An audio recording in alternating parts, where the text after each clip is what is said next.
গাড়িবহরে হামলা, ভোটারদের ভোট প্রদানে বাধা, নির্বাচনে ভোট জালিয়াতি, অবৈধভাবে ক্ষমতা গ্রহণ, পতিত হাসিনা সরকারের এত বাধার পরও হার না মানা ইশরাক হোসেনকে গত ২৭ মার্চ ঢাকা দক্ষিণ সিটি কর্পোরেশনের মেয়র হিসেবে ঘোষণা করেন আদালত।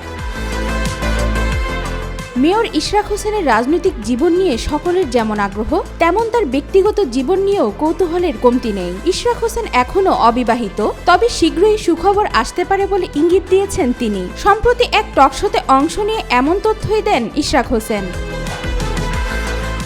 অনুষ্ঠানে উপস্থাপিকা যখন তার ব্যক্তিগত জীবন নিয়ে প্রশ্ন করেন, তখন ইশরাক হোসেন মুচকি হেসে জানান তিনি এখনো সিঙ্গেল, তবে খুব শীঘ্রই একটি সুসংবাদ দিতে পারেন। তার এই মন্তব্যে টকশোর দর্শক ও ভক্তদের মধ্যে কৌতূহল ছড়িয়ে পড়েছে।